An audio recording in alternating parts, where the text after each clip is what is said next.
And I will hand it over to you folks at Union Studios in Horsley Witten, but I suspect tonight we'll just be talking about the zoning bylaw or the draft document that you guys provided and getting some feedback from us. And then perhaps discussing some of the items at the very end, the affordable housing and other elements. Yeah, we can see how far we make it this evening. Remind me, Jed, what time we finish up? 8:30 at the latest. Okay, well, let's see how far we get. So thank you, everybody, for coming out tonight. And I know we just had one of our big holidays.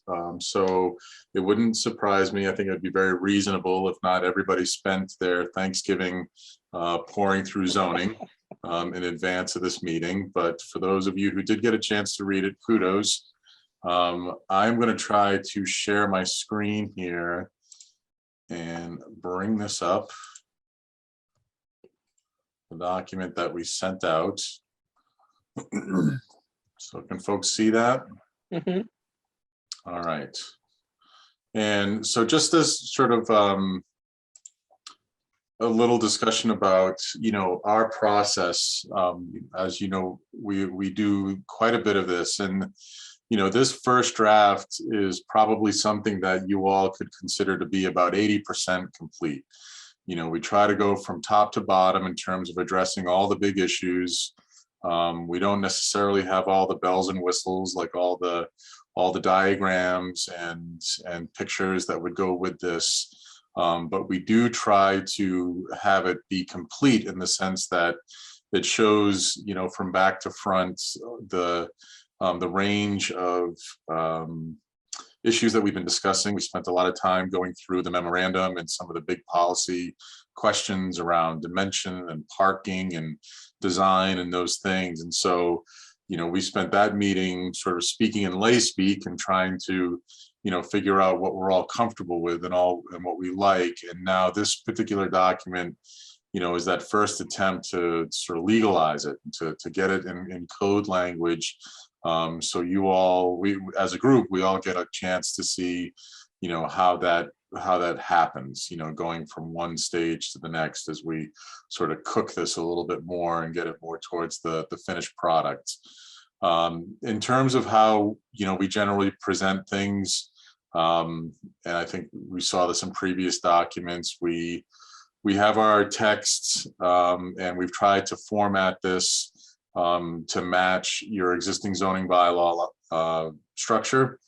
We highlight every section reference in yellow. That's just our own personal interior tracking mechanism. It's a reminder to us is that we continue to draft this and to go through this iterative process, that we have to check all of those references to make sure that they're correct. So that's just a little tracking mechanism for us. And then we have the commentary that runs throughout. So we saw this in terms of the existing zoning bylaw. There's an article that's called Special Districts. And we thought that this is exactly that. This is going to be a special district. So we thought it fell within that article. And so this would be 8.2, the Davis Straits district. That's up for discussion. If it gets moved, we can just change that numbering. But based on, our review of the bylaw as a whole, we thought that was a good fit, good place for us to start. And so, in terms of our discussion tonight, if folks require like an extra minute to go through to read over these section by section, we can do that. Again, acknowledging that it was the holiday and people have been very busy. If you need a moment to sort of reread these sections as we do that, that's absolutely reasonable. But we like to sort of do it that way. We want to try to go section by section. Some of these are very straightforward, and maybe there's some wordsmithing to be done. Others are going to be much more complex, and it'll take us a little while to go through it and make sure we all understand the intent of that. In terms of one last thing I'll say before we sort of open it up, In terms of the kind of feedback we get during discussions, we try not to spend a lot of time on wordsmithing and typos and that sort of thing. We recognize that happens, and that's important to call those out. But those are kinds of things that you can send to Jed in an email, you can send to us in an email, and we'll make sure that we deal with that. If a word needs to be plural and we put it in singular, or if we spelled something wrong, or if we referred to something incorrectly, we absolutely need to make those corrections. But in terms of our meeting time, it's probably better to sort of stick to the more substantive issues as we go through this. So feel free to let us know about any minor corrections, but also I encourage you to just sort of, put those in an email and send those along, and that'll allow us to get to the more challenging stuff when we're all together as a group. So any questions in terms of our approach here? People seem ready to dive right in. So with that, again, let's do this section by section. We have the purpose of this district, and I will say, just by way of introduction, this language is important because, and one of the sort of practical considerations here is that later on, if somebody wants to apply for, say, a special permit for something that is maybe more innovative or more flexible, the special permit granting authority is going to be going back to these purposes to help them make that decision of whether they should, whether they should allow something or allow something with conditions. So I think a lot of folks, probably not in this group, you're all pretty sophisticated when it comes to zoning, but we do a lot of work where folks don't pay a lot of attention to the purpose. They just don't think that this is something we need to spend a lot of time on. But it does have, practical implications as we go forward. So with that, I'll take any comments or questions or thoughts on the purposes that we've laid out here.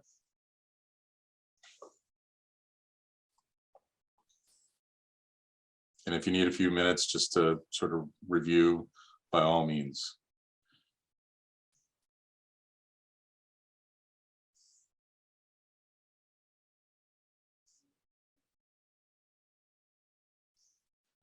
Well, I'll ask two questions while people are thinking. Sure. My first question is, existing lot shapes and sizes aren't our historical accident more than intent. Do we really care about preserving existing lot shapes and sizes? Is that a goal? And my second question is, there's a part about transitions that's buffer, like to the folks who live on Alma Road, and there's a part about transitions that's transition. How do we talk about the difference?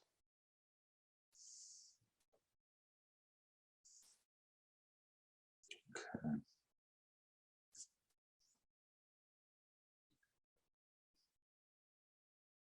All right,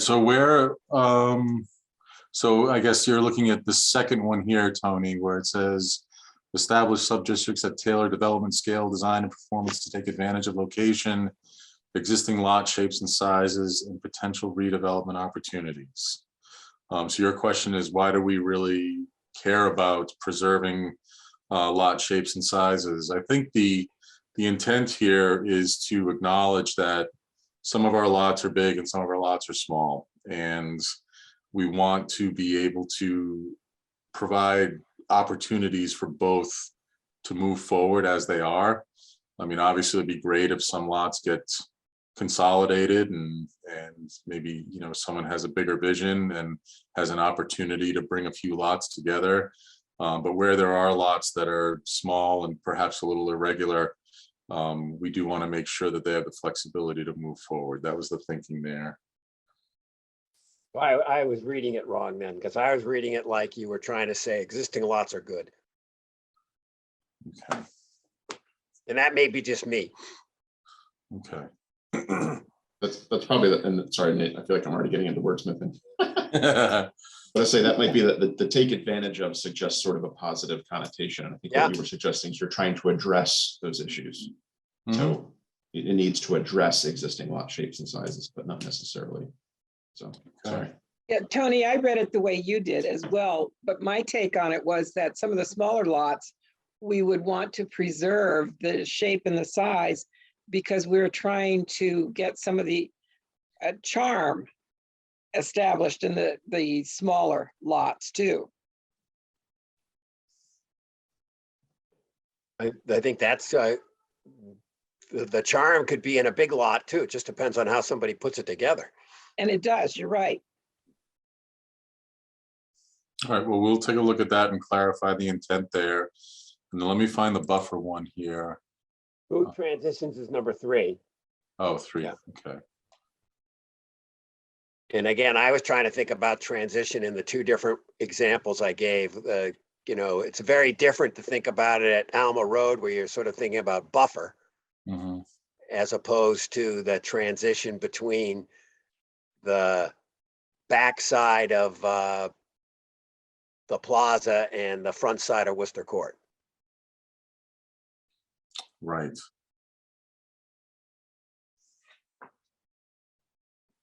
And again, I think that was the intention that we laid out, that this is both about the transition from sub-district to sub-district as well as from the district as a whole to those neighboring uses.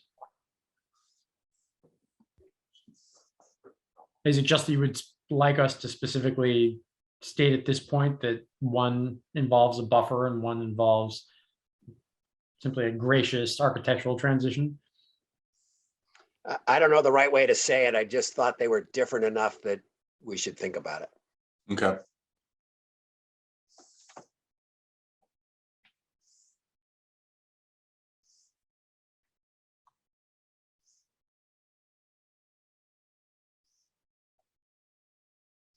And maybe I have one more question in the purpose part. And Sure. I didn't get to read it all, but I did read this part carefully.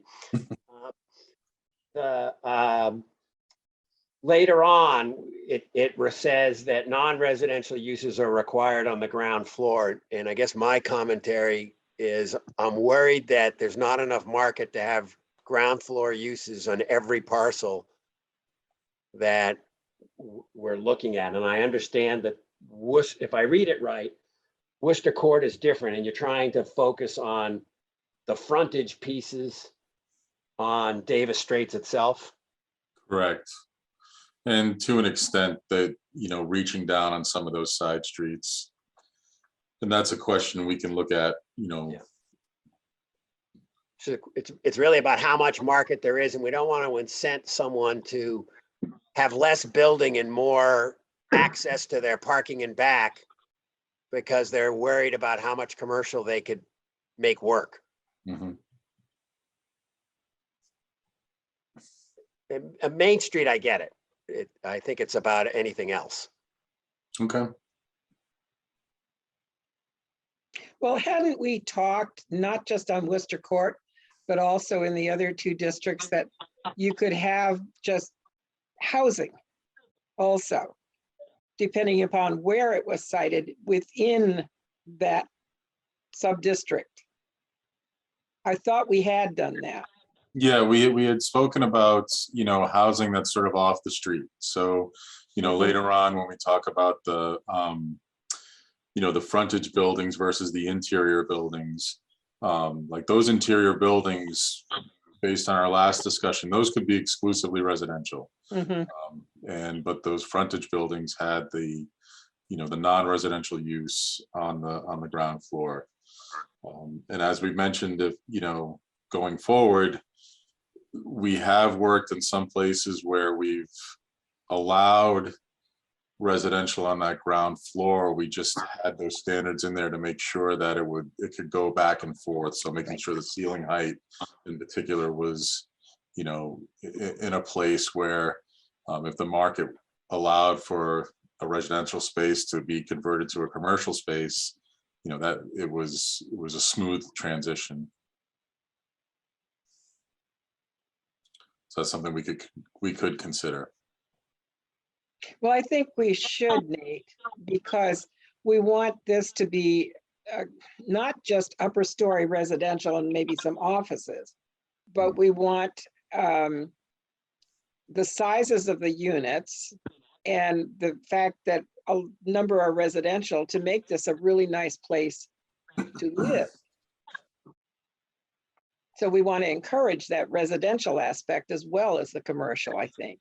Okay. I mean, I think that's great because it's often hard for us to have folks, you know, acknowledge the importance of the residential elements. The only sort of red flag concern I have is that if we allow commercial on the ground floor in sort of a blanket fashion in these other districts, that's what's going to get built. That's really where the market is. Did you mean to say residential? I'm sorry, yeah, residential. So we have to be, I think, thoughtful about how we do that. Right. But would they build it if there's no demand for it? You want to have your buildings filled. Yeah, I think what Nate's describing is a bit of a catch-22, that if you allow it, you might have multifamily developers that just come in and build the whole area out as multifamily, and the whole intent was to have sort of a mixed-use component, provide some commercial spaces. You're trying to find that balance between not forcing everybody to do it in case there's not a market there, but not just sort of allowing it anywhere, in which case somebody might do it everywhere. And then you'd find yourself going, oh, wait, we were hoping there was going to be restaurants and shops and things happening here as well. So I think that's where the fine line is, either percentages or in certain specific locations, or to Nate's point, you know, allowing for convertible spaces, trying to figure out how you could have a space that could be residential, but doesn't preclude it being commercial at some point if the demand gets higher. So I think it sounds like maybe we got to just find that sort of middle ground that's comfortable. Yeah, and I mean, on those frontage areas, you know, one of the easier ways to do it is just to allow it by special permit. And so it really gives the town the power to say no, or to condition legally an approval. So the commercial could be allowed by right on the ground floor along those main areas. Residential could be allowed through special permits with certain stipulations on that. And, you know, if the market's strong enough and the developer still wants to go with that residential on the special permit, so be it. But it really does put the town in the driver's seat more so on that. Yeah, hey guys, this is Tom. If I could interject for a second, and sorry, I'm having a technology here zooming into the meeting face to face, but back to the issue of configuration of those first floor units. Perhaps in our design standards, we've got that first floor height baked into whatever that first floor is. That's just a requirement of what we're building on that first floor to give us that ability, that flexibility.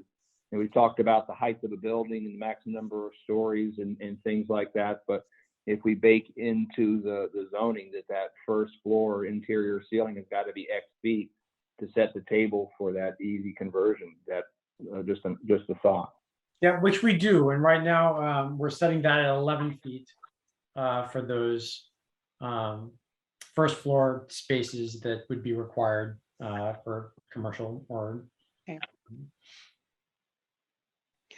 I'd like to make somewhat of a generic comment here, is that the ZBA is the special permitting authority, but scattered throughout here, you have comments about the planning board will do this or will say that. And I believe that is all related to design review or a site plan review. And I think that should be clarified. Yeah, I think that was a mistake on our part that carried over from a previous discussion. And my understanding, and correct me if I'm wrong, is that in this area, the planning board is to be the special permit granting authority. That's what I thought we had decided. Yeah. Yes, and forgive me for that mistake, but I saw that, I did notice that, and it should be the planning board.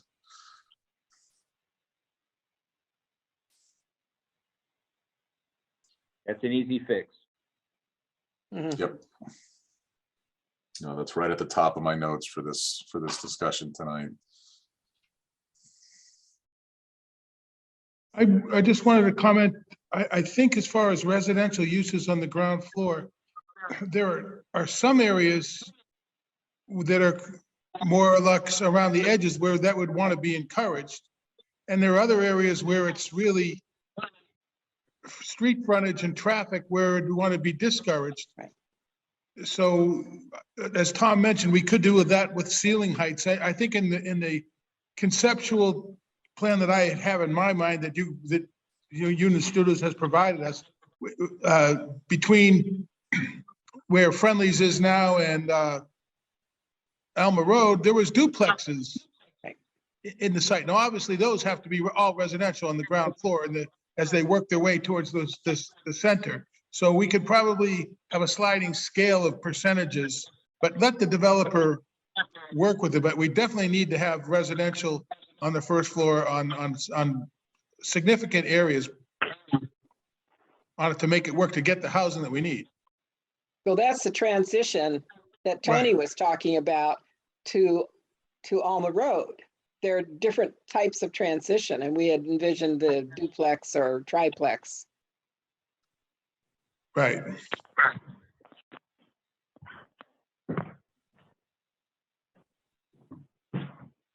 All right, very good thoughts.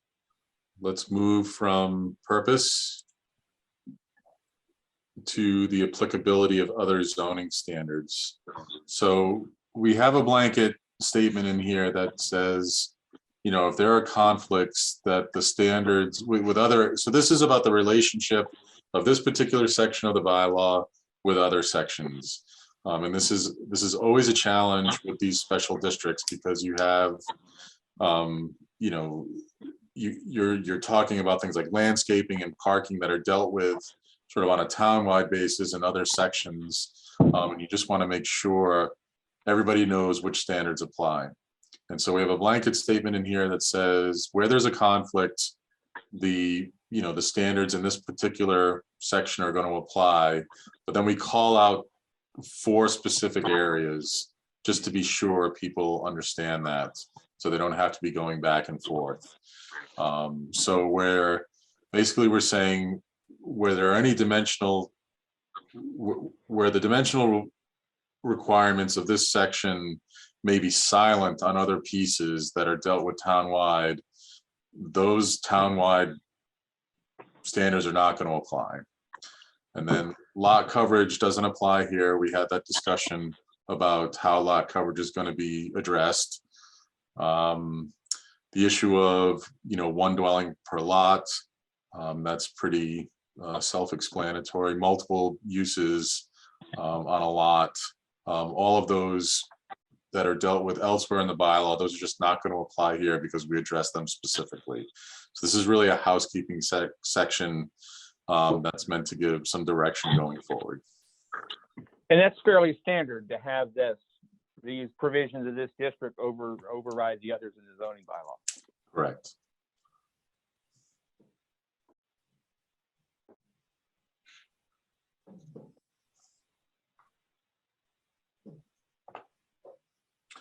So our next subsection here, our next section is the sub-districts.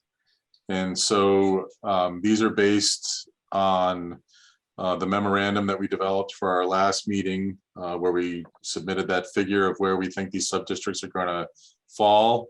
We did have some discussions about the boundaries kind of sliding a little bit around the edges, and we can continue to tinker with that as we go forward. But I think generally people were comfortable with the 3 sub-districts that we had put together. And so we've just described them here, what their intent is, to give the user, both the town and the applicants, a sense for what people are looking for. So that's really all this is the introduction of the Davis Straits corridor, the Main Street corridor, and the Worcester Court corridor, and what the intent is of those going forward. Nate, I have a question here. And again, Yes. it's a somewhat generic question in these sub-districts. it calls for, and I agree with it calling for, a friendly streetscape and all blending together. So it's almost like your front yard. Mhm. When you talk about developers that want to be able to get the best value for their building buck, this is taking away from what they could envision as part of their building buck that they should have rights to. Because they have to provide at least a 5-foot wide sidewalk and greenery and a transition instead of building up to the street. Yeah, this will, I mean, well, on the one hand, yes, sort of a yes and no, but I generally agree with you. I mean, there are setbacks that are required already. So in that sense, that space is being taken away. So that's sort of an equal, but to your point, which I think is true, we are asking more of what gets done in that space. Mhm. So there is an added site development expense associated with that, instead of just sort of leaving it as grass that gets mowed with a simple little concrete path to the front door. We are asking for more here, and that's key to the success of this district. And can I touch on that for a moment as well? Sure. So in the conversations I had with the folks from Kimco a couple of weeks ago, we had talked about this issue that we want to kind of circle back around to about parking on Main Street on Davis Straits, that parallel parking in front of the buildings. And the fact that, you know, we emulate what we've got downtown and slowing down traffic and creating that traffic calming and parking opportunity there. If the zoning says, well, you can't park in front of the buildings, then people are going to, well, how do you get parallel parking in front of the street? I said, so it's conceivable in this stretch that we might ask the developer for an easement or perhaps a gift of right-of-way in order to widen the right-of-way at that point to get that sidewalk and that bike lane and that parking in along the way there. And these are early days, but they certainly understood that. And they were, by the way, very excited about the prospects of developing their site, at least the Falmouth mall site, Falmouth Plaza site, for this type of use. So I just sort of launched that idea that, you know, they may not be able to cover, you know, all their property with their stuff. There may be those public amenities, that public realm sort of reaching into their property a bit. And at least in an initial conversation, that was not any sort of deal killer. But this is one conversation with one person, not with the entire corporate entity. But we just launched that flare just to say.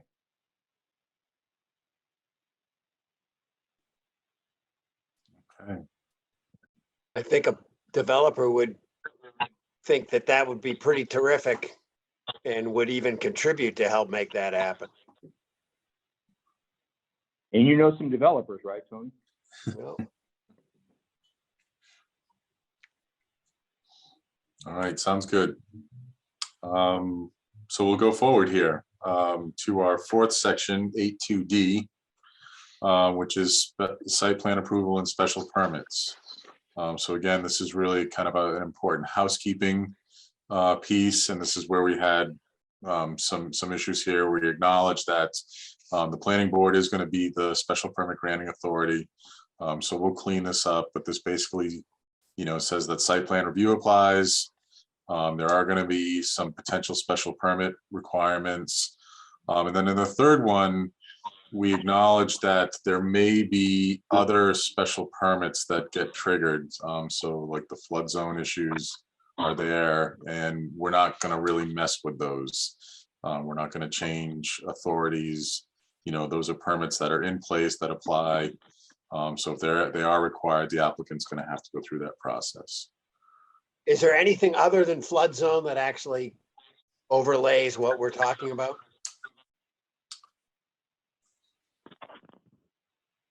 I don't know that there's another overlay district, Tony. There may be specific issues, but I honestly can't think of any. Like Yeah, I water got nothing resource on- protection district, this isn't in that. No. One of the issues that we haven't seriously audited yet is the non-conformity issue. So there may be some non-conforming things that pop up. And I'm not an expert yet on how the town uses the special permit with non-conformities, but that may be another thing we have to look at.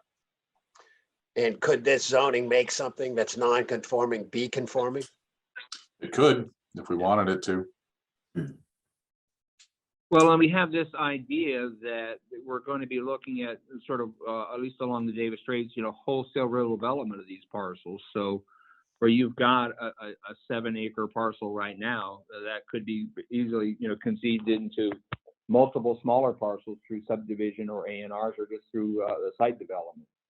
So I think that at least on the major parcels, that we're likely not going to be creating non-conformities because we're creating new zoning, and those existing uses are sort of going to go away. Yeah, I mean, and that's a policy question for us here is, there may be, it's likely that an existing building that's out there today, somebody may just want to reoccupy it.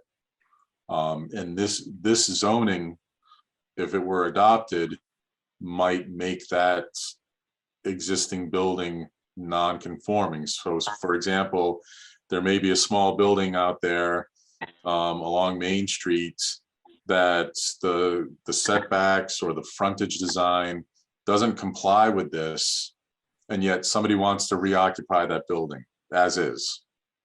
So is that okay?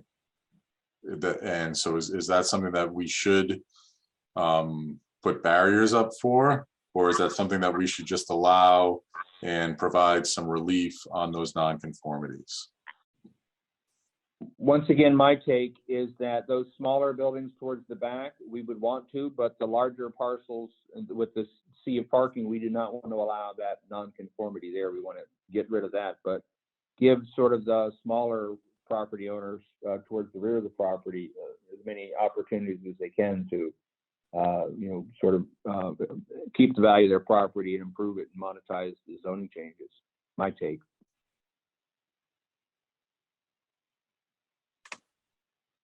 Okay.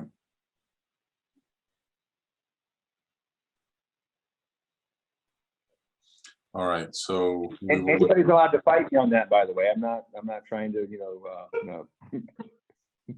feel free to chime in if you're like, no, that's not what we want. One of the things that I'm always lecturing Jeff on and others in my office is this concept of uniformity in zoning. So like one of the sort of sacred things about zoning law is that everybody within one district kind of has to be treated the same, right? The standards are uniformly applied across a district. So if we want to get more surgical about it, then we have to start thinking about sort of these situational special permits to make sure that works okay, and we can do that. Or be sure that we're crafting those sub-districts a bit more surgically as well as we can. Right, that's another way to do it. Absolutely, Tom. And so, for example, this might be something that would apply to the Davis Straits, the northern section, but not to the southern section with the larger plazas. Okay. So you'd be making a subdivision of a subdivision. Kind of.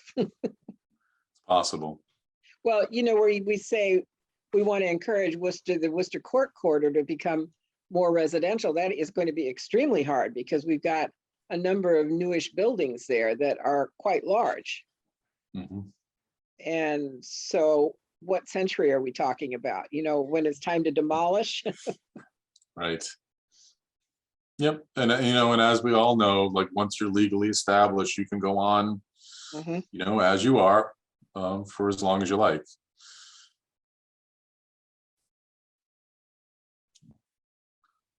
Okay, let's look at our special permit criteria here, which I think are pretty basic. But, there's sort of three things listed here. One is the criteria that's in the sort of universal zoning bylaw. There are special permit criteria that need to be considered. very broad.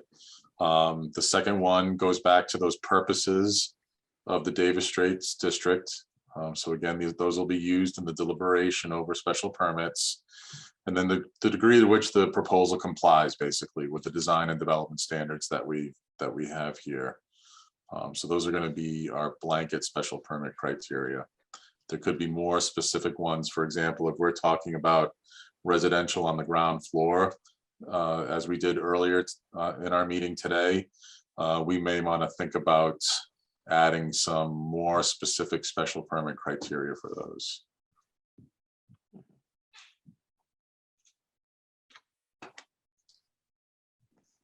One of the things we wanted to do, though, I thought, Nate, Yeah. was to make this as much by right as we could. The We more are. special permit layers we put on, the more constraints we're putting on it. Yeah, no, we're definitely resisting. We're trying to keep the special permit at arm's length. So, and I know I've been throwing that term around a lot tonight, but we are trying to limit the amount that we do use it. But I think it will be important in a couple of instances.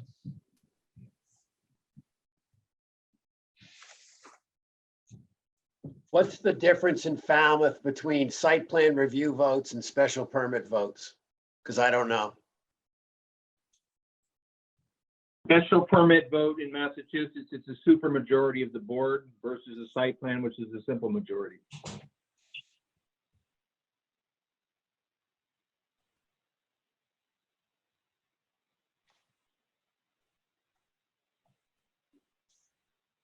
Okay, let's take a look at subsection F here, allowable uses, which runs over to the next page here. And this is always something that takes a, or usually, there's a lot of discussion around these as we sort of drill down into the weeds on how these are allowed.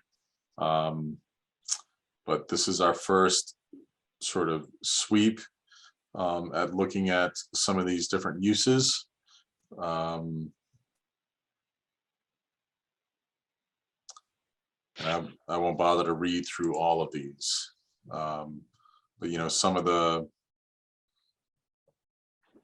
more maybe noteworthy ones is that we had a discussion about surface parking and the concerns around that as a use on site, and what that may or may not entail. But we've grabbed a lot of these uses from the broader use table and included what we thought was everything that we would want to put in here. I thought you did an excellent job, actually. I had one question, and I asked Jed about that earlier, and that's the permitted community service uses. I thought, there's not enough room for these, the town forest. He said, you need to put it in by law. Yes. Yes, you do. Nate, can you talk about the motor vehicle service stations, and should we also include the repair and sales, considering that we're going to say no to all of those within all three districts? Should we also include the others and indicate no for those as well? Oh, so stuff that you have in the broader table you think should be pulled in here based on that, like they grouped together? Maybe, does that make sense? It might. I mean, we could take a look at it. I haven't looked at the larger table in a while, but I understand the question. So like if there's, A good question. yeah. We already have the blanket statement that anything not in the table is prohibited. So the only reason you put anything that's a no across the board is if you really want to bring that home, or if there is any question in your mind that it might be interpreted differently somehow in the future.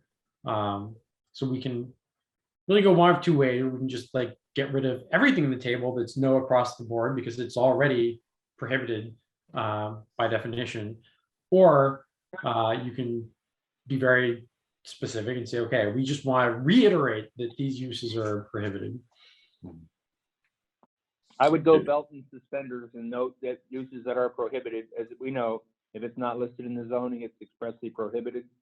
But I think those uses, particularly those noxious uses that we don't want, large automobile dependent sort of uses, we should probably just make it easy for folks and say no means no. Don't even try. My take once again.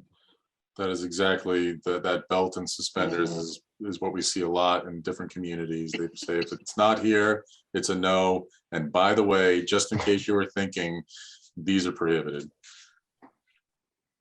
And for those of you who see me in the office, I do wear suspenders, so I'm like the expert on this. So. This is Frank Duffy. Can I ask a question about these permitted community uses? Absolutely, Frank. I'm wondering, are we really ever going to have a cemetery there? And are we required to have it? But the other one I have a question about is philanthropic institutions. And we had an issue with a philanthropic institution a couple of years ago where I think we decided we didn't know what one was. That was when they tried to convert the nursing home on Main Street to a rehab facility for addicts. Because it's owned by a 501c3, they argued that they were a philanthropic institution. So it kind of opened up the avenue for a lot of liberal interpretation of the phrase. Yeah, and I think that it's a good question, Frank, because I think this is the way things are grouped currently. They are. I recognize this as being in the present bylaw, but I just wanted to point out that it's not necessarily the best way to right, say it. because some of these are protected by federal law and some of these aren't.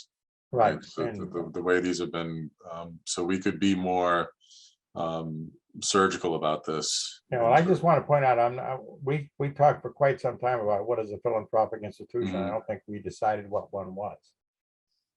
Well, Yeah, if to I Nate's can point, get I you- think, Go ahead. I say to Nate's point, I think what we can do is just reduce that list to the things that are statutorily protected by federal law and by state law, because there are a number of uses in state law that you have to allow. And we can just reduce this list to those things. Yeah, and I would suggest that as a homework assignment, everybody go through and look at that and just line out the things you say, nope, we don't want cemeteries, nope, we don't want forests.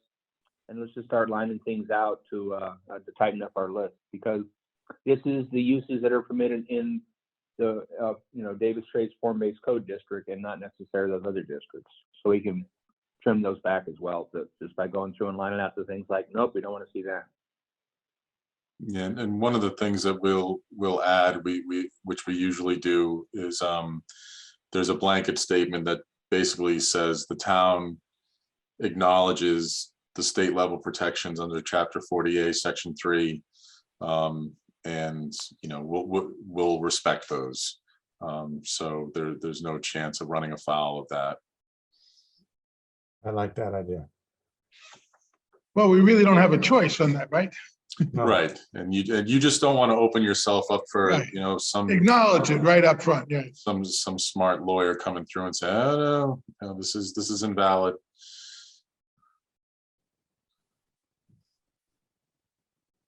I got one more question on uses. Talk a little bit about the difference between hotel, motel, and nursing home or multifamily, in terms of what it does to streetscape. Do we have? In terms of what it does for streetscape, I mean, hotels and motels can be very active parts of your streetscape. I think nursing homes, not as much, which is why they're listed as a special permit use and a no within the Worcester subdistrict. Was there a specific? I just think, I think generally speaking, they're not active uses if they don't have any other commercial component. Right. Should we look at that maybe as being a special permit, the commercial accommodations? Because that could be a huge block area with very transitory residents like overnight. And so it undermines what we're trying to accomplish here, I believe. Yeah, I mean, I think that's something that we could consider, because to Tony's point, like what you see, for those of us like Jeff and I who live in the city, when a hotel gets built, the ground floor is not rooms, right? It's a big bar, it's a restaurant, it's a use that engages the street. But when you get out to the more suburban models, the hotels just kind of get plunked down, and there's no real active space. So I think that's something that we could specify. Or we could say it's as of right if the frontage is, commercial space and the rest of it is, that'd be fine. Yeah, yeah. I think we can work that out. Well, a hotel, don't you enter your room from inside, and a motel, you enter your room from outside? Isn't that sort of the difference? Generally speaking, but not necessarily. And I don't know how honestly, I don't know how you have it, or if you have it defined in your bylaw today, but we can look into that. Yeah, I think we just put the types of requirements we just talked about. If there's Well, a a 6 hotel's on the more like sign, it's a motel. A motel is more like a strip mall type of Right. structure, which we're not really excited about, at least I'm not. All right, good catch. Very good.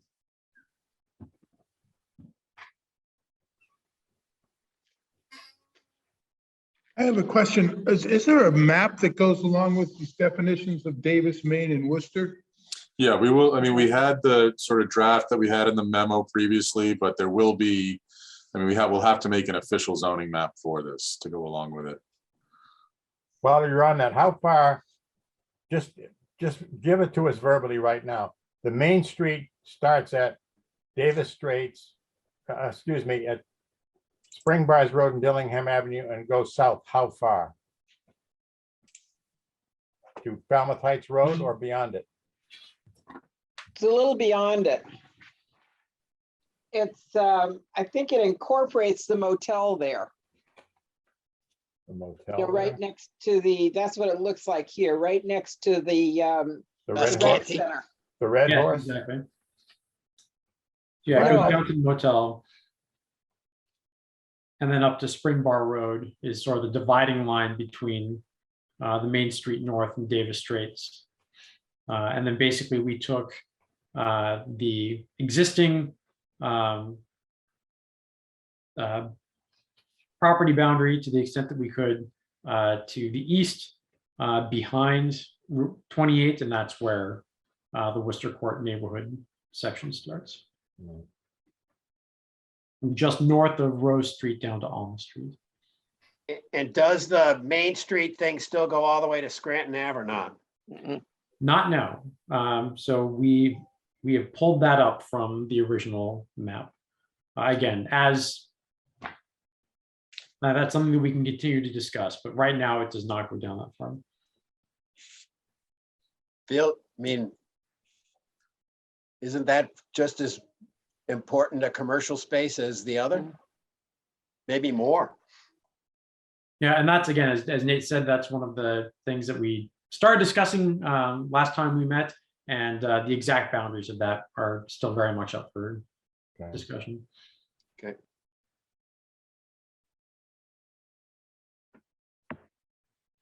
Ironic that the Gus Candy is going to be exactly the opposite of what we wanted, right? Yep, Oh, we brought that up to them when they were designing it. They didn't care. yep, we did, didn't we, Jim? Yep.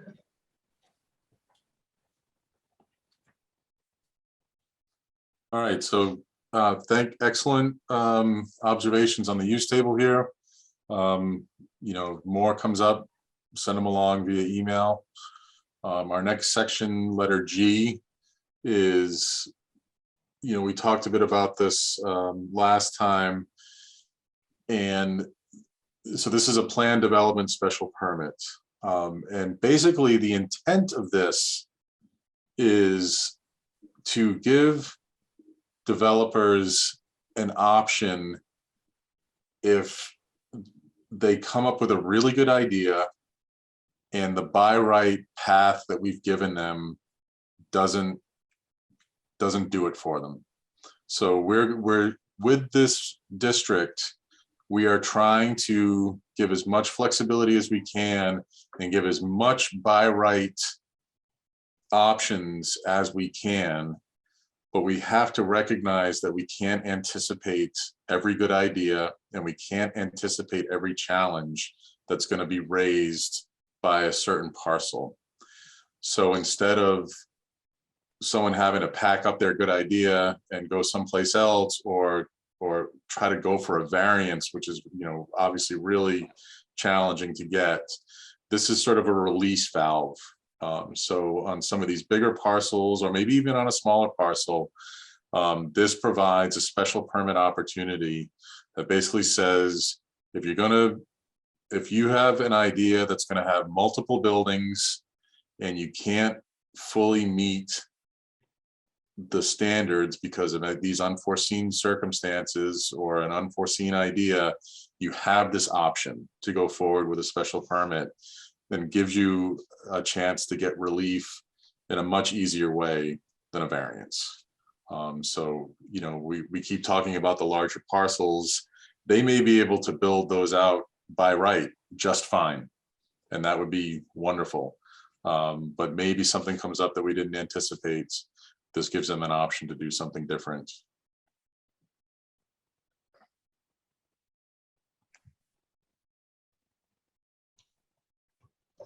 I think the idea has a lot of merit, even though I'm not sure how many people will go through the brain damage to actually make it happen. But yeah, I think it would be great if no one ever uses this.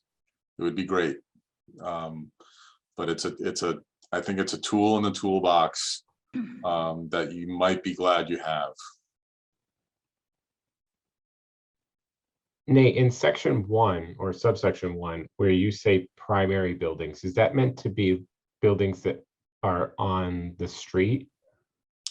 No, it's just meant that they're not accessory uses. It's multiple structures that are, you know, not sort of sheds or storage or whatever it may be.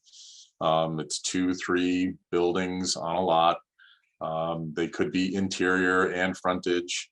But yeah, it's meant to make sure that it's just, you know, multiple building development. Gotcha.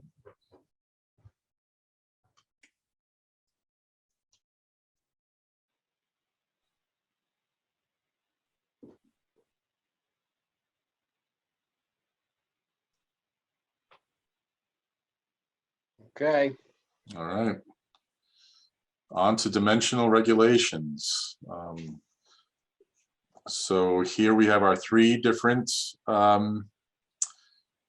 subdistricts here, and minimum lot size and lot width. And then I'll just jump to the second page here, the next page, the frontage, the minimum and maximum front yard setbacks, the side yards. We talked about this last time. We're going to have 10 feet as a base, but it could go to 0 if you're going to put the buildings right together with a party wall.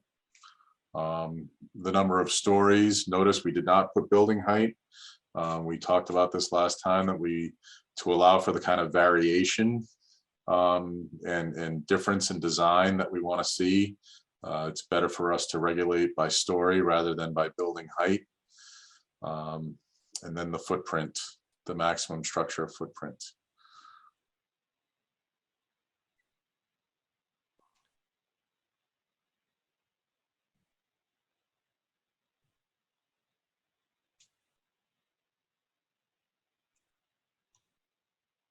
I think it's a good variation. I had no issue with it. Right. Okay. Are the standards for existing lots or existing frontage different than if someone creates a new road? Would you have a different set for new road?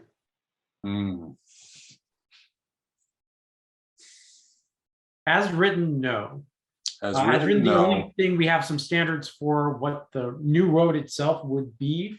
But right now as written, any new structure on a new road within that sub-district would be subject to these standards. Yeah, and given the sidewalk standards, I think you'd need it, for example.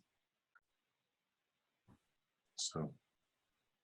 What's the minimum, what's the smallest road that one can build? I mean, we're suggesting, what was it, 40 feet? would be That's a the- question for your fire chief. Right. 22. You know, I lived in Somerville, Massachusetts for many years, and there was parking on both sides of a two-way street, and the travel lane was probably about 11 feet wide for two-way traffic. So It is a traffic calmed neighborhood without a doubt. Right. yeah, no one was driving faster than 10 miles an hour in those neighborhoods. Well, I know what was called out in here was a 40-foot wide roadway, which if you're Right-of-way. going to create new, say, roadways or lanes or whatever you want to call them within, when we're talking about this kind of development, I'm not at all sure that it needs to have a 40-foot right-of-way. Well, your right of way gets filled up pretty quickly with utilities and sidewalks and things like that. So the travel width could be certainly narrower than that. We can have always, potential for one ways, but 40 foot is almost a minimum for the right of way width in order to get the various underground utilities and a sidewalk in there. That's true. Yeah. I hadn't thought about that. Because we're talking about sidewalks on both sides of the street at 8 feet each, plus 5 foot landscape area. Right. So the actual travel lane ends up being much narrower. Way small. Well, let's just go through that one more time, because the utilities thing is just because everybody lets them all do it separately instead of making them go together. We have built miles of 20-foot road at Pine Hills when everybody fits in there because we make them.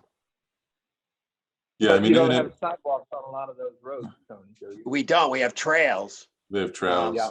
And at a certain scale, you don't really want a sidewalk on a road like that. You want people to own it as much as the car. Depending on how far back you are in the, I could picture something in the, a dead end in the Worcester Court neighborhood that you don't want that kind of traffic. Mhm. I think this is a good example of where that planned development special permit is useful, because I would say as a default, I would think you'd want someone to put in a reasonably wide roadway. But if someone wanted to be clever and could design something what you're describing, Tony, they could always come in and say, I'm trying to do something special and a little bit different here. Here's why I think it works. It's not a through street. You'd be basically making the case for why you wanted to do something less than. But I think it's sort of a default, the 40 foot to 50 foot is sort of a reasonable range, inclusive of sidewalks, inclusive of tree strips, inclusive of the travel lanes. Well, I'm gonna try and make it more complicated just to try and show something different. What I think that does is it makes it, and look at the picture in page 6, where it shows the two frontage buildings and what looks like an access to parking in between. But if I wanted to make that a road because I wanted to be able to sell the back parcel to somebody else, and I wanted it to have frontage, what we're doing is actually incenting less building on the frontage by making the road so wide. And compare that to the kind of access that occurs downtown today with, alleys that are basically the width of a car. Mhm. And is that what we really want to incent? And then I'm going to add one more component, which is, do we care about how many linear feet of building is actually on the frontage?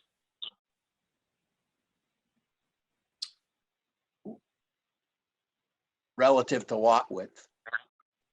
Well, let's take these one at a time. So in terms of establishing a new road, I mean, you know more about this than I do, Tony, but I was always under the impression that developers are like with that particular instance, so you're talking about carving out another lot, doing a subdivision because you want to sell it.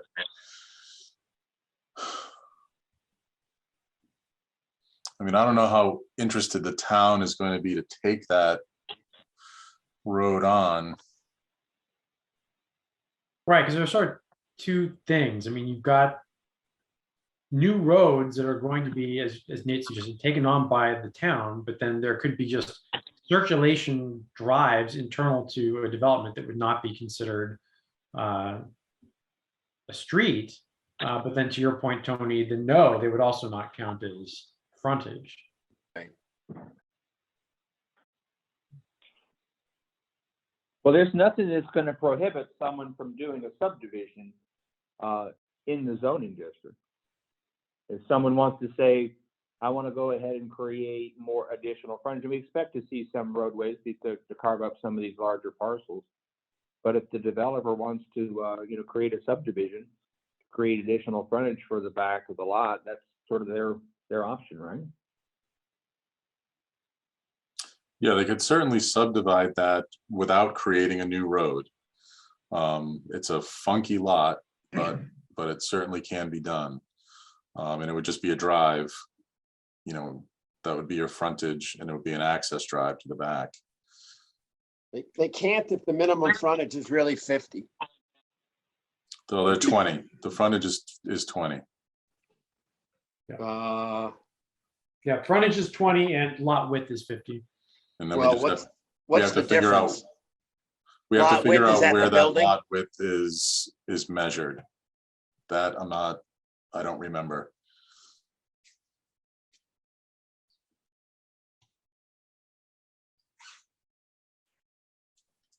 There's something in here, if we really think, particularly on Main Street and Davis Straits, that we want to see more building and less access to parking and less road even, then maybe we should actually create some incentive so that the more building you put up on the street, the more you get to do. Right, and so so that's the second issue you brought up, and there's sort of a blunt statement in here, that says the frontage building has to be developed first, basically. But what's not in here, to your point, Tony, is, and what the Cape Cod Commission had wrapped into their report, was that a certain percentage of the front lot line, had to be occupied by a building.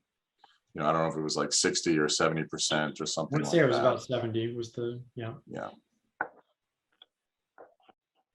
And I think what's interesting is also trying to consider that in the context of discussions that wanted to envision this area as continuing to have a sort of quote village character, that it wasn't necessarily sort of the continuous street wall that you might have in like the historic Main Street area, but that it might be somehow a little bit more broken up, like you might find in other pockets of Cape Cod. So these are all interrelated issues. It's a good discussion and good conversation that I don't have like the right answer for. But that was, I think, one of the concerns when we first saw the minimum 70%. It was sort of driving, especially when you had side yard requirements and things like, side yard setbacks and stuff. It was getting sort of difficult to envision how that might play itself out. But I think a lot of this comes back to, in a lot of ways, the zoning is written thinking of sort of a main road and how we are creating the frontage on that main road. And then everything that happens sort of beyond that, or on a big lot where you might have room to play with, is where it gets a little bit harder to kind of regulate. And that's where I think, that's why I thought we had the sort of planned residential special permit sort of in place, was so that when you had a bigger chunk of land and a little more flexibility and could have some fun with some things, you have a process to go through. Because I don't think the 18 pages here are probably going to really help everyone understand how exactly you would go about taking on something like that in a by right sort of way. But that's my take on it as the architect. Yeah, the irony is that if there's on-street parking, the incentives change to do exactly what we wish for. Because then everybody wants as much building as they can on the street. Right. Yeah, and to Jeremy's point, and a little bit about the to what degree we want to create a street wall. I do think that the side yard setback deserves a little bit of discussion. 10 feet minimum side yard setback creates at minimum a 20-foot gap between adjacent buildings. Now, if you're thinking of very large buildings on a very large lot, that might seem appropriate if it's taking up, 300 linear feet of Main Street North. But on some of the smaller lots, creating a 10-foot or a 20-foot gap between every single building does maybe break down the continuity to too great an extent. So maybe it goes down to 5, or maybe it is a number. There has to be a total side yard setback, but it doesn't need to be evenly distributed on both sides. So like a total of 15 feet, but it could be 5 feet on one side and 10 on the other. Maybe that gets too complicated. But for residential developments, at least, we like to scooch as far over to one side as possible and put buildings in a line like that so that they can each take advantage of one larger side yard and one very narrow side yard where you put the utilities, and that gets the appropriate streetscape that we're looking for, without creating too large of gaps between buildings. Yeah, I don't think that would be difficult to do. I think that's a good point.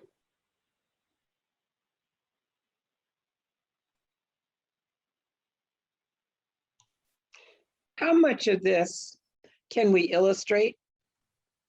Because Quite a bit. these are mental visual concepts, and then what you just described, how can we illustrate that to say, see, this is what we're talking about? I think anything that deals with setbacks is pretty easy to illustrate.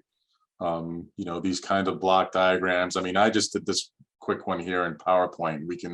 We'll certainly do stuff that's a little bit more sophisticated than this, but not much. I mean, it's really, these block diagrams, and we can, zoom in to talk about these different setback issues. So definitely, Pat, we can have a fair amount of diagrams.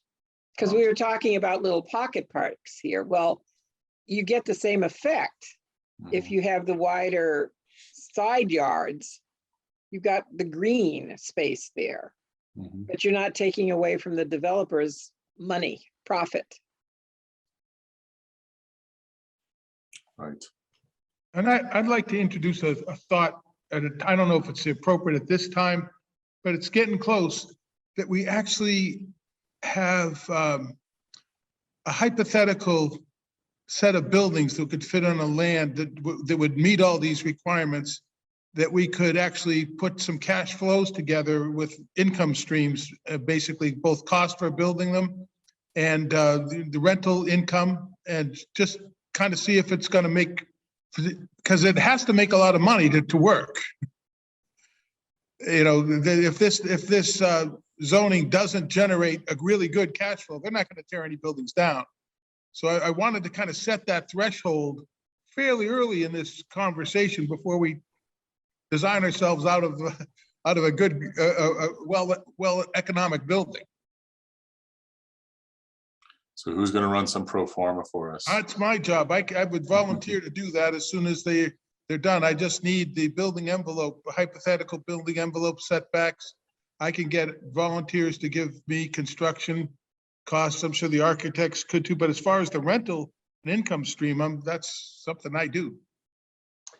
But it is one of the other big challenges of this district. It's like no two lots are the same, right? So it's like every single condition is different. And I think it's one of the big challenges we're banging our heads against here. It's just, how do you make this make sense when you've got a tiny lot? How do you make this make sense when you've got a ginormous lot? How do you make, so those potentials are going to widely by lot in a way.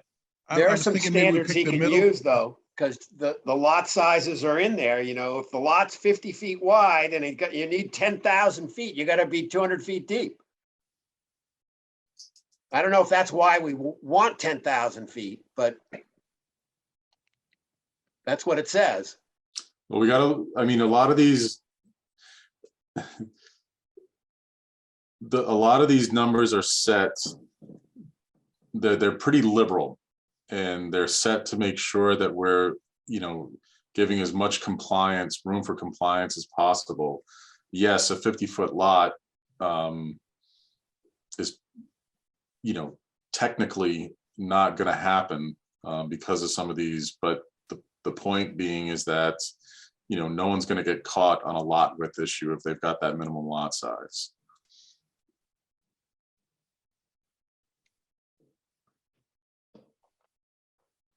So I'm not sure what the right answer is, but I have some sense that frontage and lot width and even lot size on existing streets is different than what might happen in the places where there's depth.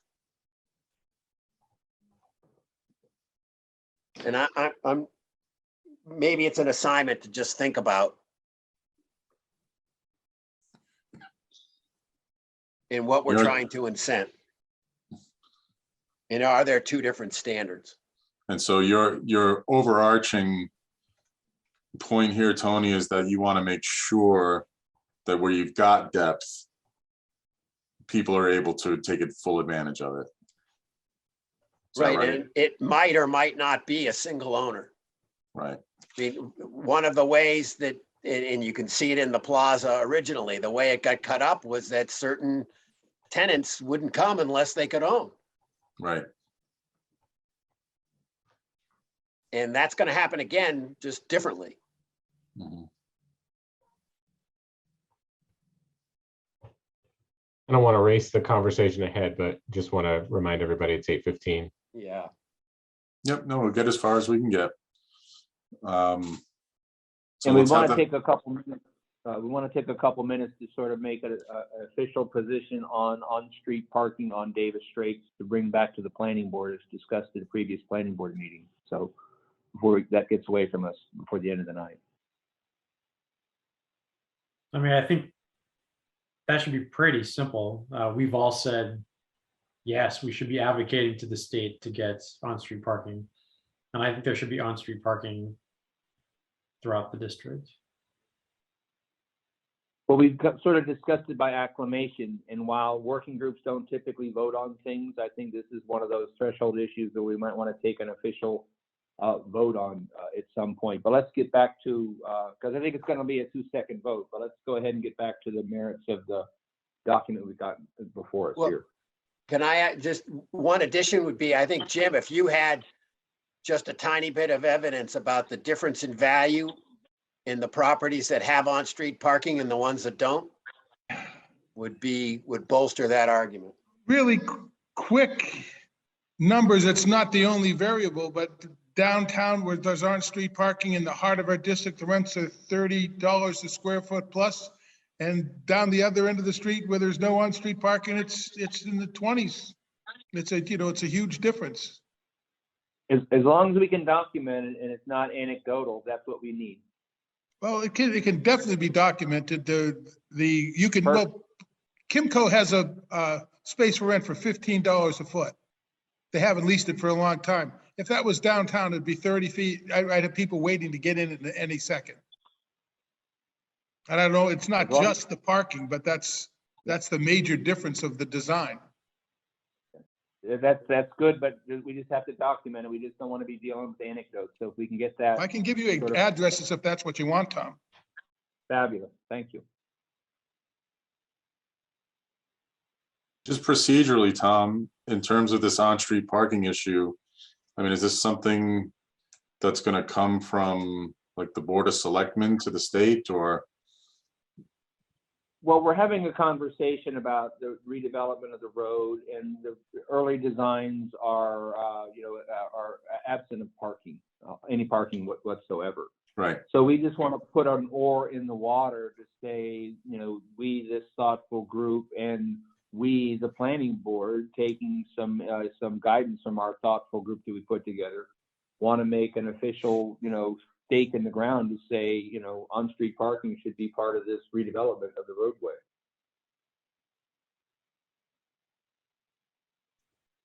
And because they're in such the, preliminary piece of the design, it's essentially a request to have them incorporate that as, you know, a design feature as an alternatives, because they haven't even gone to 25% design yet, which is really the crux of your public participation. So that would be an optimal time for people to consider that in the public realm, to say, I like this idea, I don't like this idea, should this design move forward through the, you know, federal funding process. Well, I know we have a limited group tonight, but it sounds like everybody here is in favor. And I don't know if it should go out as a question via email to the larger group. Well, I think we'll just send out the group that says we by a vote of the people who were there opted for this. And if you want to, you know, dissent, you know, please shoot us something right away. But it would be nice if it was unanimous. Yeah.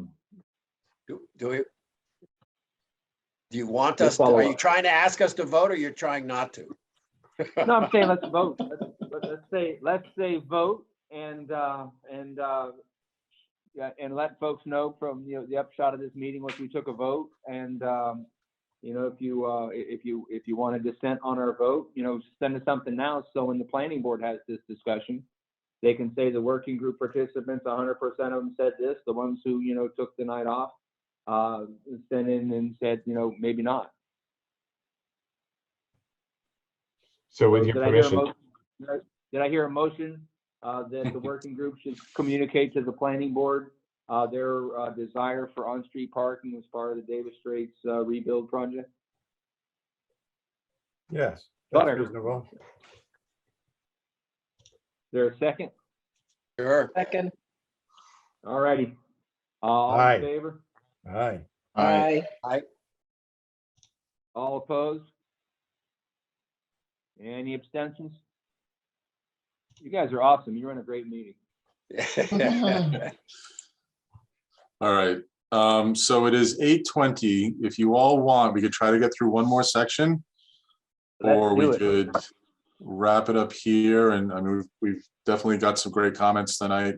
Do folks want to try for one more? Please. All right. So we are looking at frontage buildings and front yards on existing streets. Here, this is letter I. So we wanted to here just take a moment at the beginning just to define these. So here's one of our first diagrams, which we can polish up. But this was just really meant not to show anything much more beyond, you know, what do we mean when we say a frontage building, and what do we mean when we say an interior building? So here's sort of three conceptual, you know, layouts that basically just shows that the frontage building is the one that's facing the existing street.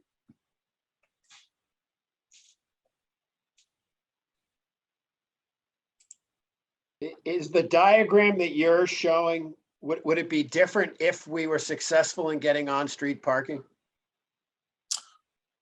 Not necessarily, no. I mean, I'm not showing anything design-wise up front. Again, this is really just meant to show the buildings there, but you know, we're going to have much more detailed diagrams of that frontage. So we could show a configuration that has on-street parking. Well, where it would be different is that some of the parking shown behind the buildings could be truncated by a certain amount because you're going to have street parking too. Sure. Yeah, and we haven't, you know, obviously these aren't done with any parking calculations in mind. Sure. I will also say that just as when we did some initial studies, we were surprised at how, actually I shouldn't say we were surprised. Parking always seems to be the restricting factor. Yeah. And you'd be surprised how quickly, like, you know, these might only be one-story buildings with the amount of parking we're showing here, right? Like the on-street parking in combination with some other things are what might actually let people get up to 2.5, 3 stories. So it's a three-dimensional exercise too, right? But your point's well taken. But I just wanted to suggest, I don't imagine there's any scenario where anything would be developed that only has on-street parking, right? Like the 4 spaces in front of the building is enough for, you know, a guy selling hot dogs. It's not enough for a 3-story mixed use sort of building. Yeah. So We will get to that. Well, on that diagram, are the gray areas the parking lots? Yeah, So like you only show like one entrance. that's That's right. for 3 lots, but that's gonna be worked out, I'm sure. Mhm. Right. Okay, and then we, we're trying to be really clear here. So we had just a brief section on the intent of, we wanted to describe what we're trying to achieve here. And then we wanted to talk about this interface between the public right-of-way and the private front yard. Folks who develop in urban environments a lot, this is second nature. So they sort of understand that some of the sidewalks private, some of it's public, and that's all fine. But it can be, for some developers, or even if the regulators aren't quite used to this issue, it's important to really explain this. And we would have more than just this one diagram, but this is an example of, the kind of thing that we show where, we're acknowledging there's going to be some space in the public right of way. It could be on-street parking. It could be just a vegetated strip. It could be sidewalk, and that's out of your control to a degree. We're going to advocate for certain things, but that is an area that changes outside the will of the property owner. But the property owner is going to the best of their ability, design contiguous to this, because the pedestrian doesn't see the lot line. The pedestrian just sees a space where, they can walk or get into a building or sit or do whatever, or browse. So those areas have to be, in a sense, unified. And there also has to be, some acknowledgement that if the public right-of-way changes, the space that's left on the private side still has to function, has to provide sort of a bare minimum, which is why we don't have a 0 front yard setback, right? Because we just don't know what's going to happen sometimes in that public right-of-way. So where we can control it, we're providing, good frontage in that space. When And you, this goes on to, this section just goes on to talk about how that gets designed. when you are saying that this area may be owned by the town of Falmouth or the Commonwealth of Massachusetts, and then you've got a builder trying to work with them, what is your sense as to how much the process is slowed down by trying to work with either the town or the Commonwealth to get this integrated looking? Well, for example, the hardest one, right, is going to be with the Commonwealth, because so you basically just build right up to it, and you don't, you're not sharing designs and you're not sharing plans. I think that you're in good shape just based on the view of the right of way that we've looked at. There's nothing really tricky going on, and I think developers will just be able to, build right up to it and take into account what's there. Right now, it's just a small sidewalk and a vegetated strip through most of it, and they can just build right up to that and do it similarly to what you see here on the screen. Well, it's also a slight slope too, particularly where the Friendly's building used to be. Yeah, there's going to be some More cutting than and a filling, slight slope. certainly. Mhm. Yep. Yeah, and this is a bit challenged because of the fact that the roadway is getting redesigned right now, right, Nate? I mean, it's like, usually there's an existing right of way, we kind of see the existing conditions, and so you're reacting to those. And here we've got a little bit of a unknown condition in the public right of way, because there's all these scenarios at play that may or may not take Yeah, place. And so basically the way this is written is that you've got to design your front yard for the worst case scenario. Like if that right of way just disappears, then you still have a functional sidewalk and, pedestrian space in front of your area. Do you really think that has to be the property owner's responsibility instead of the town's? I And think or the it's- states? I mean, that's an open discussion, but I think it's,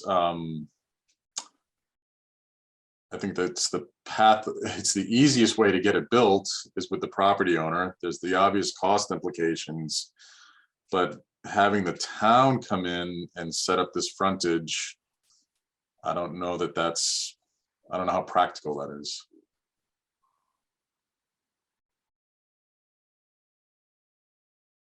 I think I was really trying to suggest, are we trying to plan to allow bigger roads? Or if we don't think bigger roads are better, why should we help plan for them that way? And I may be a minority in thinking that less road is better. No, I agree. No, I think we all agree less road is better. I think it's trying to make sure there's at least enough room to do reasonable sidewalks and some of the other infrastructure. And for example, you know, in the examples, the designs, at least that we saw at one point for Davis Straits, you know, they're contemplating bike lanes, they're contemplating a bunch of things. They're going to chew up what is actually a relatively narrow right of way for what it is.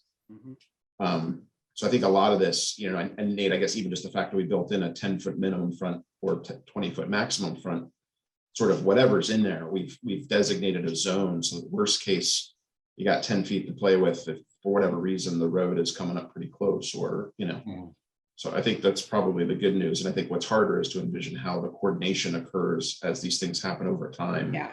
Am I building a sidewalk for the 20 feet in front of my building, or how does that all play itself out is probably the real head scratcher. But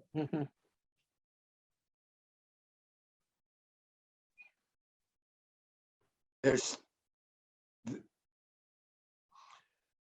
somehow it almost feels like you could, that the incentive shouldn't be to try and, I'll say it differently. As a property owner, if I knew that by building some sidewalk, I'd get some parking in front of it, I'd build the sidewalk in a second. Right. But absent that, I'm not sure I'm so thrilled. Well, it's an area of uncertainty at this point in this corridor. Now, on the other hand, by the time this plan comes to fruition, the street also will be a known entity at that point. So Maybe you have to write it both ways. an either or situation, Tony, you're saying. I don't know. Yeah, maybe. Well, I can say that the Davis Straits corridor being under DOT control, they are bound by their complete streets policies and their commitments to bicycle and pedestrian traffic and accommodations. So they're definitely going to have those things included in the design. And I think that's why you see the design that you see currently, where you have sidewalks. I think it was a shared use path on the east side and a sidewalk on the west side. Right. And definitely bicycle lanes in the travel lane because of those policies that they simply just can't ignore, so to speak. So you're definitely going to have those elements. The question is, how much flexibility are you going to have in terms of getting, for example, bicycle traffic off of the travel way and onto sort of a shared use situation. So I think there's some comfort, if that's the right word, in the fact that you will definitely have bicycle and pedestrian accommodations along Davis Straits. and in a funny way, what we're trying to propose here would almost incentivize the state to do on-street parking because they don't have to check every box themselves in the limited area they have. So I'm wondering, there's an interesting conversation to be had there too about, we are suggesting, well, we are not necessarily the town, but maybe on the town's behalf, that, you know, if it comes to it, give us the on-street parking and we'll figure out how to accommodate sidewalks and things on the private frontages. And that might be the only way it can occur. Could be. I was thinking if we had to, that we could even incentivize the property owners if they gave back a little bit on the frontage, that they would get a bonus someplace else to make it work. Because somehow we've got to get, I believe that on-street parking is going to make it a real neighborhood. And if we don't have it, it's going to become a highway that people just drive through. And that's a really important factor.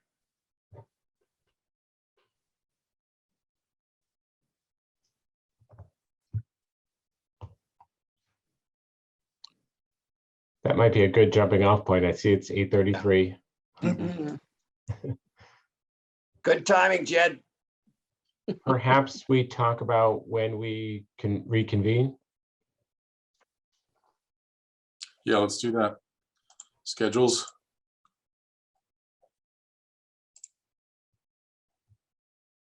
Generally speaking, do we want to stick with a Tuesday? That's good for me. It's usually good for me too, because planning board night usually. Yeah, I have every Tuesday blocked off, so I'm all set.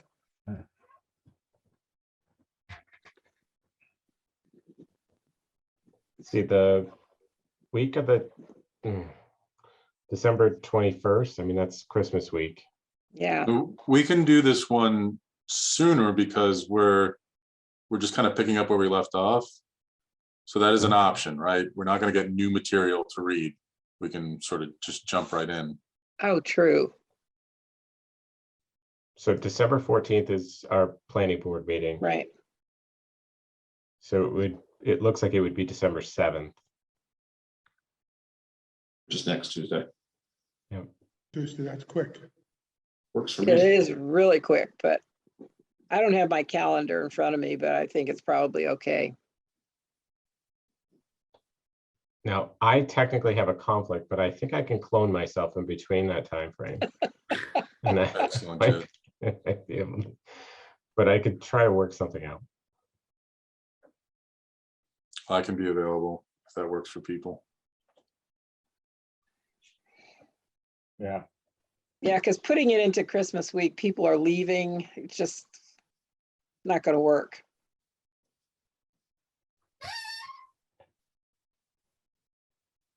December 7th looks good. Yep. So just for what it's worth, like it's the only other alternative would be the week of the 14th, not on a Tuesday, if that's when the planning board hearing is. If people think next week is too soon. Well, we could do that. Yeah.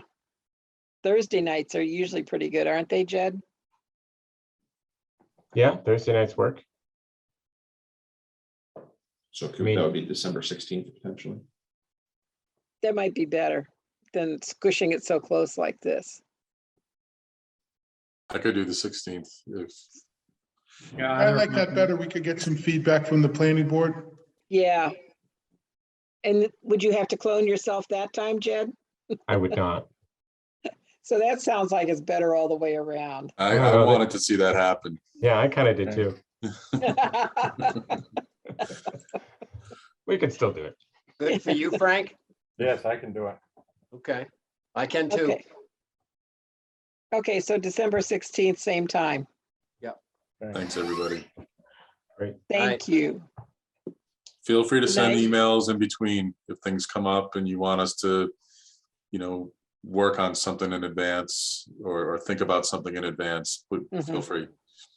Could you resend out the district boundaries so that we all got them current? Certainly.